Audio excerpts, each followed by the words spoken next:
Do y'all remember when I said the body positivity movement is probably just propaganda paid for by multinational corporations so they can slang more cheeseburgers? So apparently there's a new idea going around called food neutrality, which pretty much means there's no such thing as good or bad food. A donut is the same as a salad, and if you think other words, you've probably just internalized negative stigmas that have been promoted by diet culture. This video is shared by the official LA United School District's Instagram page, and before I explain why it's completely f***ed up, let's get into the video. I got us donuts. Those are so bad for you. Oh no, are they moldy? I mean, are they poisoned? Are you allergic? No, I'm just saying. You're judging my food choices based on a false standard of health again, aren't you? Guilty.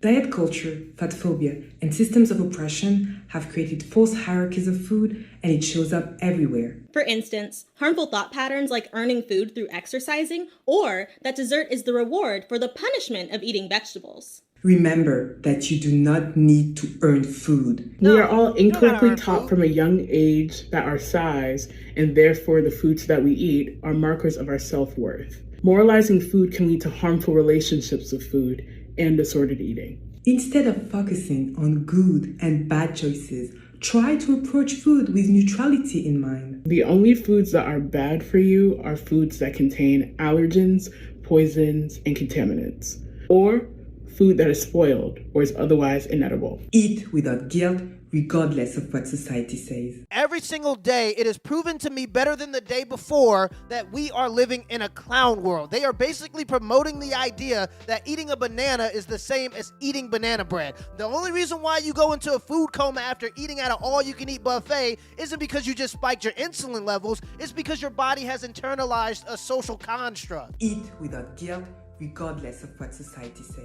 That woman is the senior scientist for nutrition and ingredients research for Mondelez International. Mondelez International is the largest snack company in the world. They make Oreos, Trident gum, Sour Patch Kids, Ritz crackers, you name it. Nobody thinks it's a little weird that the company that makes snacks are saying that there's no difference between an Oreo and a salad. It's more obvious than ever before that body positivity is being propagated by snack cartels that have a vested interest in keeping you fat and lazy so they can sell you more Sour Patch Kids. And these ideas are being accepted and promoted by people who have given up on controlling what they put into their own bodies and want to find a way to justify why they should give up. Food companies have a long history of promoting propaganda in order to make long-term financial growth. I'm sure everybody's heard of the phrase, breakfast is the most important meal of the day. Well, that idea was originally created by John Kellogg as a marketing campaign in order to sell more cornflakes. Kellogg paid teams of scientists to promote the idea that breakfast was the most important meal of the day, and almost all of the original studies that conclude this were funded by Kellogg or Quaker Oats. The point that I'm trying to make is the point that I'm always trying to make. Money talks, and companies have a lot of it. These companies are becoming more powerful than governments, and they don't care about what's best for humanity. People have to realize that they are willing to poison your body and mind in order to make an extra dollar. Y'all, I've had a series of fucking panic attacks at fucking work today. Like, we are not supposed to live like this, y'all. Like, I'm on lunch and I don't want to go fucking back in, y'all. We shouldn't have to struggle so fucking hard and then struggle to operate, struggle to function as a person trying to make it. Like, what the fuck, y'all? Bro, and I don't have a solution. Like, I don't know, y'all. But this ain't fucking it, y'all. This ain't fucking it. I did not picture life being this fucking bullshit, y'all. That's a perfect example of how not to solve your problems. As a man, the best thing you can do is realize, one, you probably ain't gonna hit the lottery, and two, nobody's coming to save you. People will literally watch you starve and die on the side of the road as a man, and the sooner you accept that, the better off you are, because then you can start to make a plan to save yourself. First thing you need to do is find a skill, because when you have a skill, it's easier for life-changing opportunities to find you. And think about it, the more you do it, the better you get at it, and the better you get at it, the more you get paid for doing it. Now that you have a skill, the second thing you need to do is promote yourself and go actively look for opportunities. People always ask me, how did you make the USA national rugby team after only playing rugby for 3 months? It's because I actively looked for the opportunity. I made a list of the top 50 people that I needed to know in USA Rugby, and I emailed every single one of them. Now, I only got back 2 responses, but when I was given the opportunity, I showed up and capitalized. And that's the third and last thing you gotta do. You gotta capitalize. I heard a quote, and I forget where I heard it, but it said that luck is opportunity plus preparation. When you're given an opportunity, you have to be prepared to do that job better than anybody else can do that job. Let me give you an example. I know a kid about 2 years ago that was working some dead-end wagey job that he absolutely hated. So he saved up his money and bought himself a camera. After he got his camera, he went out and actively started to look for opportunities. I hired him for an event that I was hosting, and when he showed up, he did his job to the best of his ability. He continued to go out and look for other opportunities. In 2 years' time, I literally just seen a post on this 2 days ago, he got invited to the Hip Hop BET Awards to take pictures for them. He found a skill, he promoted himself relentlessly, he showed up and did his job, and now what people would consider a lucky opportunity found him. You're only ever going to be considered valuable if you have value to offer. So you can sit there and complain, or you can find a skill, start to offer people value, and change your own life. I wanted to ask you something a bit serious, if you don't mind. You said that a lot of guys are afraid of you because you are wealthier than most of them, and most guys don't want to date you because they are not comfortable with your job. Do you ever feel sad and lonely? That's sad. I've had some trouble dating guys because I'm financially successful. People will want to date me just because I'm a famous porn star. Yeah. That makes it really challenging to find people who are authentically interested in being with me. Yeah, people are going to show up expecting what you advertise. People show up to Burger King expecting burgers because that's what they advertise. So if you only advertise your abilities in the bedroom, people are going to come to you looking for that. I dated a guy for over 2 years. The main struggle of our relationship was that I do porn. It wasn't until we broke up that he told me that sometimes he didn't want to kiss me. Moving forward after that, I've dealt with it again and again and again. Dating is hard in general for everyone. Being a sex worker adds to it. Yeah, I would imagine. Will I ever settle down? I hope so. Do I feel sad and lonely? Yeah. I want intimacy in my life. I am a sad woman.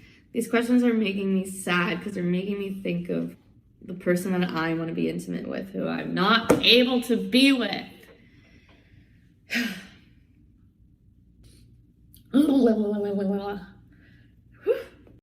Has anybody noticed there seems to be a growing trend of ex-millionaire porn stars crying on camera? It's almost as if, and hear me out, they regret it.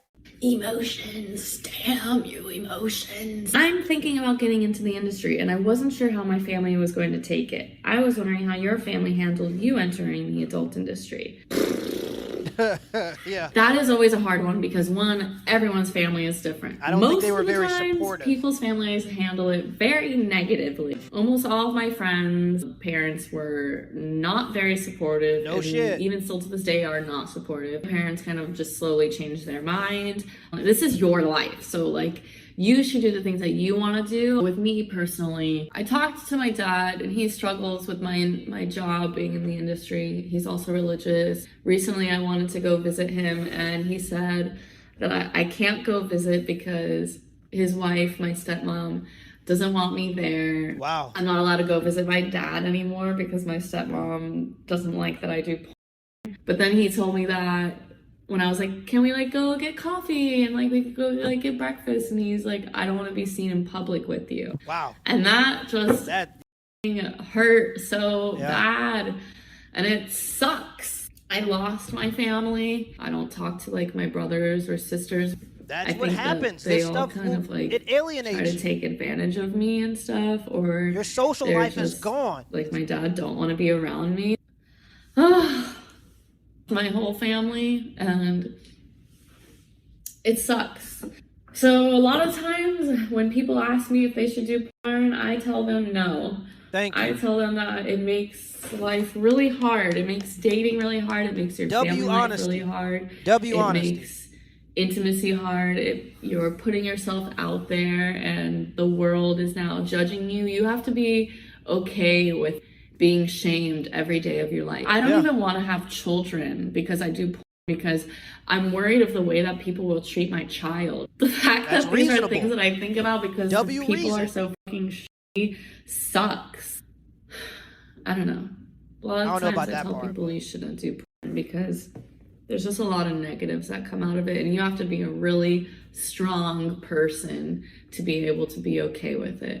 She just validated everything that I've said about being in that line of work. It's absolutely going to destroy your social life. Every guy around you is just going to be around you so they can sleep with you, and the ones that actually want a relationship are probably not going to be guys that you want to be in a relationship with, and all the women you meet are going to keep you at arm's length because no woman wants a porn star around their children and husband.